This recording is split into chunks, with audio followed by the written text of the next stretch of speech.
आज हम लोग चर्चा करेंगे भाज्य और अभाज्य संख्याओं के बारे में। तो चलिए बातचीत करते हैं भाज्य और अभाज्य संख्याओं के बारे में। भाज्य और अभाज्य संख्याओं को जानने से पहले ये बात जानना जरूरी है कि प्राकृत संख्याएं क्या होती है। तो सबसे पहले हम लोग चर्चा करेंगे प्राकृत संख्याओं के बारे में और उसके बाद हम लोग अभाज्य संख्याओं के बारे में चर्चा करते हुए फिर लास्ट में भाज्य संख्याओं के बारे में बात करेंगे। तो सबसे पहला हम लोगों का है प्राकृत संख्याएं।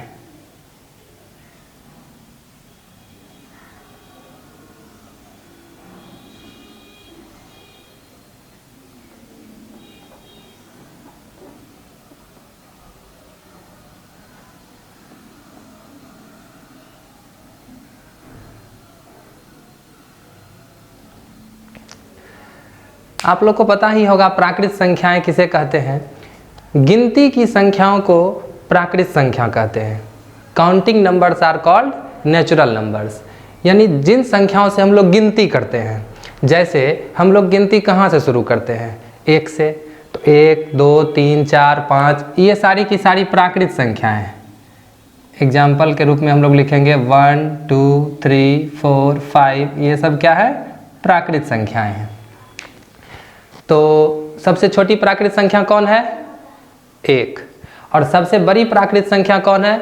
तो सबसे बड़ी प्राकृत संख्या के बारे में हम लोग कुछ भी कह नहीं सकते हैं कि सबसे बड़ी प्राकृत संख्या कौन है, क्योंकि 5 के बाद 6 7 8 9 10 इसी तरह लाख करोड़ 2 करोड़ 5 करोड़, तो सबसे बड़ी प्राकृत संख्याओं को बताना संभव नहीं है।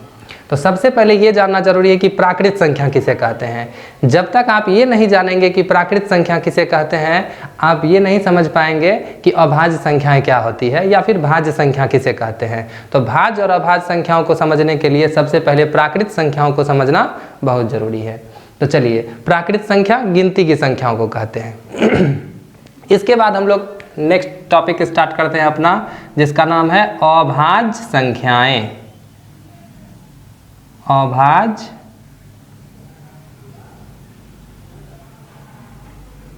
संख्याएं, प्राइम नंबर।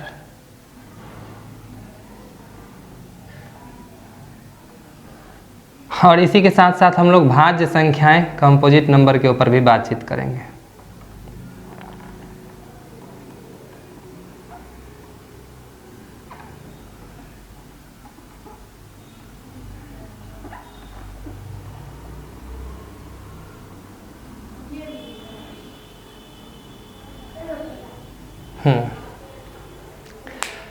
तो भाज्य और अभाज्य संख्याओं के बारे में चर्चा शुरू करने से पहले हम लोगों को एक और चीज़ जानना बहुत ज़रूरी है, जिसको कहते हैं गुणनखंड या अपवर्तक। तो उसके बारे में हम आपको पहले कुछ उदाहरण बता देते हैं और फिर उसके बाद हम लोग चलेंगे। जैसे अगर हम कहते हैं कि 4 का गुणनखंड, तो 4 का गुणनखंड कौन कौन होगा? 4 का गुणनखंड, तो 4 का गुणनखंड बराबर हो जाएगा +-1 +-2 और +-4। इसका मतलब ये हुआ कि 1 से 4 में भाग लग जाएगा पूरा पूरा, और -1 से भी 4 में भी पूरा पूरा भाग लग जाएगा। +2 से भी और -2 से भी 4 में पूरा पूरा भाग लगेगा। +4 और -4 से इस 4 में पूरा पूरा भाग लग जाएगा। तो इन 6 संख्याओं को हम कहेंगे कि ये 4 के गुणनखंड है। इसी तरह 2 का गुणनखंड +-1 +-2। इसी तरह अगर हम 12 का गुणनखंड लिखेंगे, 12 का गुणनखंड, तो +-1 होगा, +-2 +-3 +-4 +-6 और +-12। ये हो गए 12 के गुणनखंड। तो यदि आप गुणनखंड को समझ गए तो अब हम लोग चर्चा करते हैं अभाज्य संख्याएं और भाज्य संख्याएं के बारे में, ठीक ना। एक प्रश्न है मेरे मन में, एक क्वेश्चन मैं पूछना चाहता हूं आप लोगों से। जैसे आप लोग भी पढ़े ही होंगे इससे पहले भाज्य संख्याओं को, अभाज्य संख्याओं को। भाज्य संख्याओं को अंग्रेजी में प्राइम नंबर कहते हैं और अभाज्य संख्याओं को अंग्रेजी में कंपोजिट नंबर कहते हैं।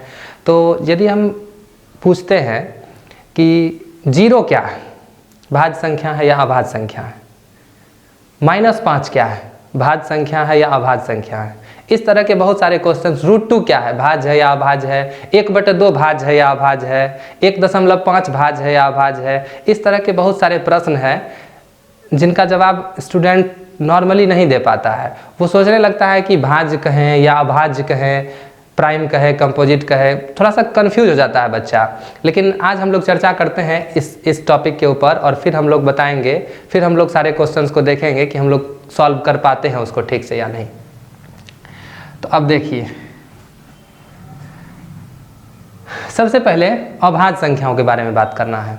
तो अभाज्य संख्या की परिभाषा है सिर्फ 2 धनात्मक गुणनखंड वाले प्राकृत संख्याओं को अभाज्य संख्या कहते हैं। यानी वैसी प्राकृत संख्या जिसे सिर्फ 2 धनात्मक गुणनखंड हो उसे क्या कहेंगे, अभाज्य संख्या। और वैसी प्राकृत संख्या जिसे 2 से अधिक धनात्मक गुणनखंड हो उसे क्या कहेंगे, भाज्य संख्याएं। जैसे देखिए, यहाँ हम 10 प्राकृत संख्याओं को लिखते हैं।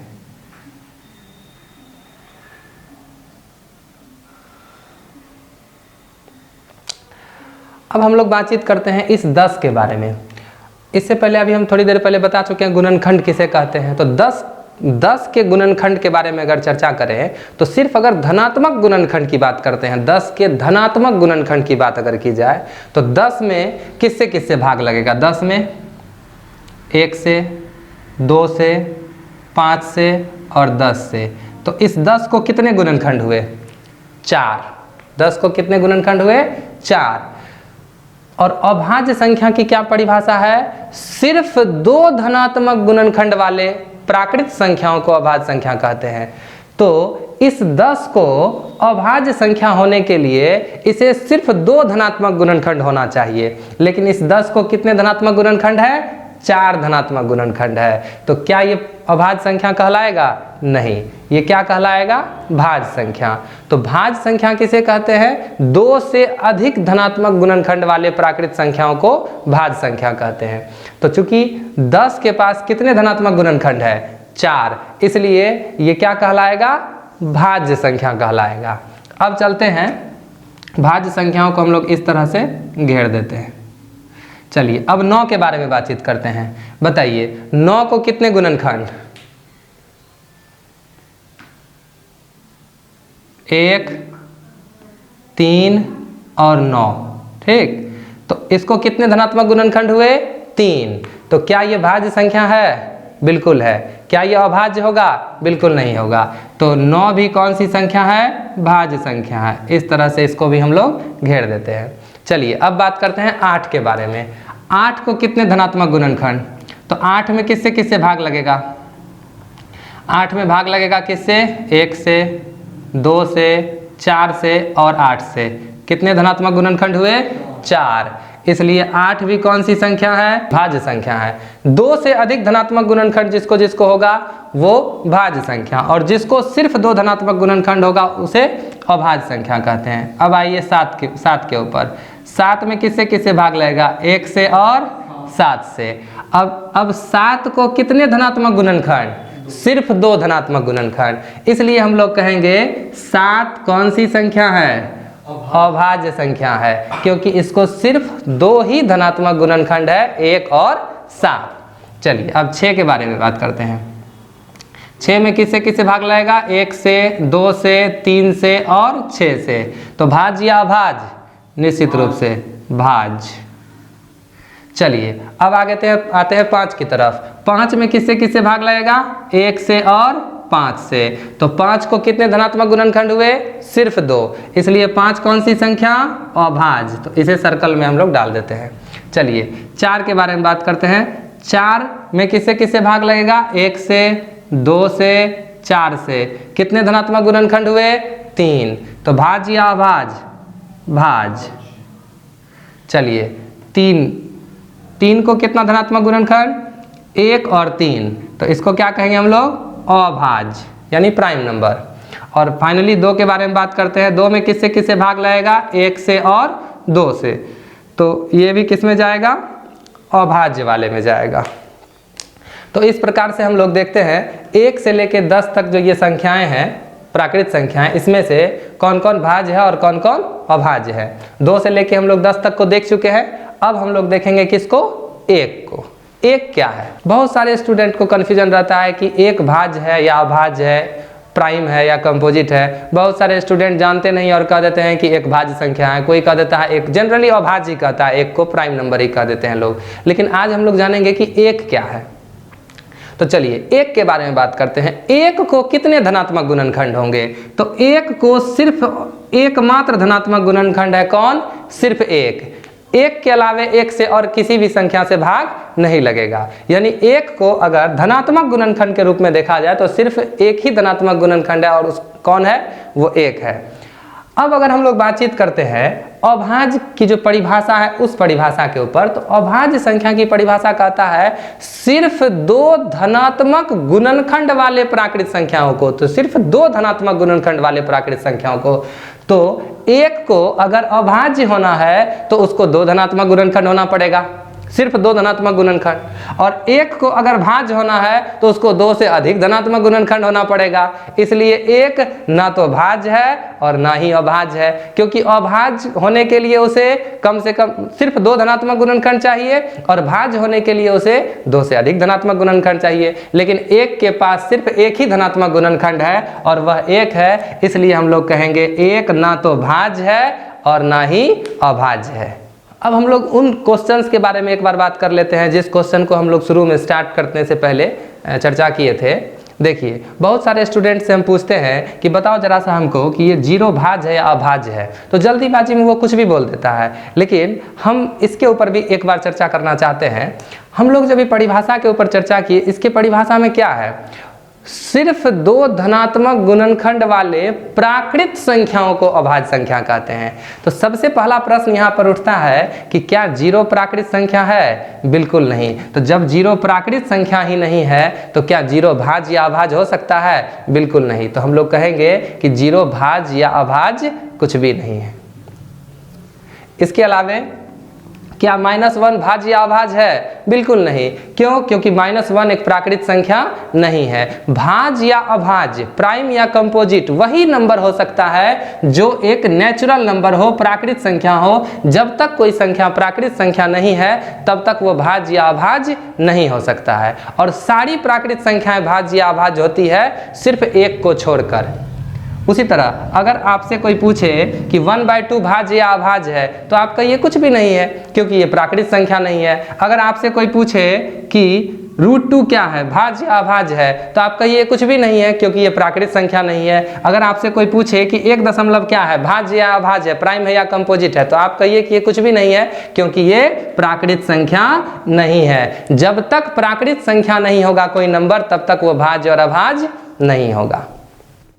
तो अभी तक हम लोग ये देख रहे थे कि भाज्य और अभाज्य संख्याएं क्या होती है। अब कुछ छोटे छोटे क्वेश्चंस हैं यहाँ पर, उसको भी हम लोग देखते हैं भाज्य और अभाज्य संख्याओं से संबंधित। सबसे पहला क्वेश्चन, सबसे छोटी अभाज्य संख्या क्या है? तो हम देखते हैं 1 ना तो भाज्य है ना अभाज्य है। उसके बाद 2, तो सबसे पहली अभाज्य संख्या या सबसे छोटी अभाज्य संख्या कौन है? 2 है। एक प्रश्न ये हो गया। दूसरा प्रश्न, 2 के बाद अगली अभाज्य संख्या कौन है? 3, ठीक। और अगली अभाज्य संख्या कौन है? 5। तो हम लोग देखते हैं कि सबसे छोटी अभाज्य संख्या यहाँ पर 2 है, लेकिन 2 एक सम संख्या है। तो यदि क्वेश्चन ऐसे पूछे कि सबसे छोटी अभाज्य संख्या कौन है, तो हम लोग कहेंगे 2। लेकिन अगर क्वेश्चन ऐसे कहे कि सबसे छोटी विषम अभाज्य संख्या कौन है, तो हम लोग कहेंगे 3 सबसे छोटी विषम अभाज्य संख्या है, क्योंकि 2 एक सम संख्या है। ठीक है, इस बात को समझ गए। और एक बात और ध्यान रखेंगे हम लोग कि 2 एकमात्र सम अभाज्य संख्या है। 2 को छोड़कर एक भी ऐसी सम संख्या नहीं है जो कि अभाज्य हो। जैसे 4 सम संख्या है, भाज्य है। 6 सम संख्या है, भाज्य है। 8 सम संख्या है, भाज्य है। और 10 सम संख्या है, भाज्य है। और इसके आगे जितनी भी सम संख्याएं हैं सारी की सारी भाज्य है। तो एक बहुत ही महत्वपूर्ण क्वेश्चन है ये कि 2 एकमात्र सम अभाज्य संख्या है। 2 एकमात्र क्या है? सम अभाज्य संख्या है। और सबसे छोटी अभाज्य संख्या भी 2 है, और सबसे छोटी विषम अभाज्य संख्या कौन है? 3 है। ठीक, चलिए अब चलते हैं भाज्य संख्याओं की तरफ। तो सबसे छोटी भाज्य संख्या, अब एक एक करके हम लोग देखेंगे। 1 न तो भाज्य न अभाज्य, 2 अभाज्य, 3 अभाज्य। तो सबसे छोटी अभाज्य या प्राइम नंबर कौन, सॉरी सबसे छोटी भाज्य संख्या कौन है? 4 है। तो सबसे छोटी भाज्य संख्या 4, अगली भाज्य संख्या 6, अगली भाज्य संख्या 8, उसके बाद 9 और उसके बाद 10। फिर यहाँ पर एक और प्रश्न पूछा जा सकता है कि सबसे छोटी विषम भाज्य संख्या कौन है? तो सबसे छोटी विषम भाज्य संख्या है 9, क्योंकि 4 एक भाज्य संख्या है लेकिन 4 सम संख्या है। फिर अगली भाज्य संख्या 6 जो कि सम है, अगली भाज्य संख्या 8 जो कि सम है, और अगली भाज्य संख्या 9 जो कि विषम है। तो सबसे छोटी विषम भाज्य संख्या कौन है? 9। और सबसे छोटी भाज्य संख्या कौन है? 4। तो इस प्रकार से ये मेरा भाज्य और अभाज्य का ये टॉपिक पूरा हुआ। तो आशा करते हैं कि आप लोगों को मेरी बात समझ में आई होगी। ये भाज्य और अभाज्य टॉपिक आप लोग समझ गए होंगे। अगर कोई भी इससे रिलेटेड आपके मन में कोई क्वेश्चंस हो तो आप कमेंट कीजिए, मैं उस क्वेश्चंस का जवाब देने का पूरा प्रयास करूँगा।